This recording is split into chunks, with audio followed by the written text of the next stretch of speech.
Hi, my name is Joe, and I'm the founder of One Source Medicine. My goal this evening is to demonstrate some of my favorite use cases for our new MCAT AI Assistant and talk about ways in which it can augment your test prep process. So I'm going to go ahead and share my screen and walk you through how to use this thing. What we did with this is we took the GPT-4 algorithm, which is the thing underlying the paid version of ChatGPT, which costs $20 a month, and we fine-tuned the model using about 5,000 hours of our own tutoring videos.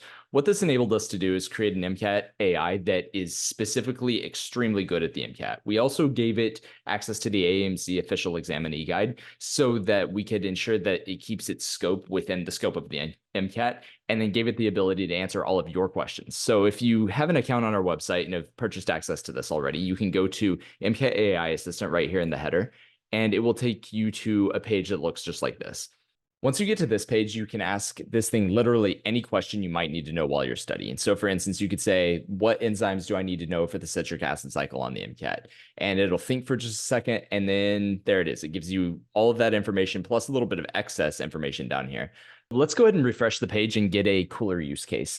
In this scenario, let's imagine that we've been going through an AAMC exam and the AAMC having notoriously garbage AAMC explanations for all of their questions on that exam. You're probably having a hard time understanding what's going on in a really complicated passage, as well as a hard time figuring out why you missed some of the questions you missed. In this case, what I recommend is just screenshotting that passage, saving it to your desktop, and then you can upload it right here and say, can you give me a summary of the main points of this passage, focusing specifically on hypotheses the researchers used and the main points tested.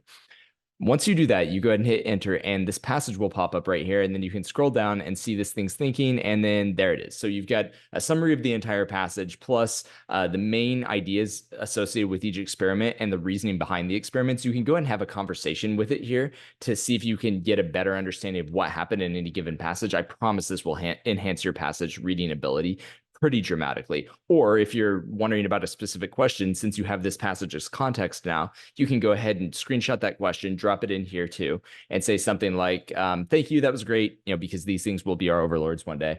I had a very hard time with this question. Can you help me figure out which question or which answer is correct and explain why the others aren't? And if you hit enter, you can scroll down and go ahead and look and see this thing's thinking. And there it is. Here's your full explanation for this question, along with why each wrong answer choice is wrong, why the right answer is right, etc.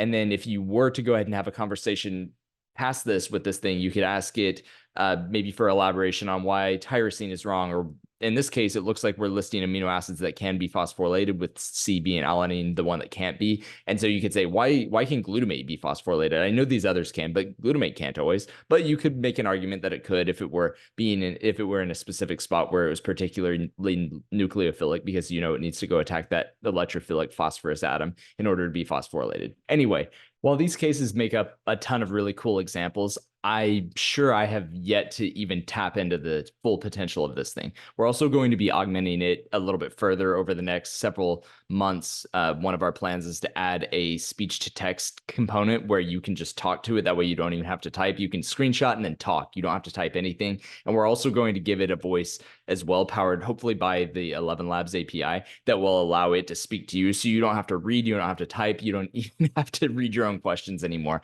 Only kidding there. The MCAT does come down to really, really spending time with the material and really gaining a nuanced understanding of the integrated nature of the fundamental reality that underlies these sciences. And so I strongly encourage you to work really hard. However, this should make your life a little bit easier and enhance your ability to spend time doing what you as a person do best, which is reasoning through topics and letting the machines take care of the rote memorization components for us. So I encourage you to use this as a tool, not as a crutch, to enhance your ability and understanding to crush not only this exam, but all of the academic tasks in your long, long future in medical education.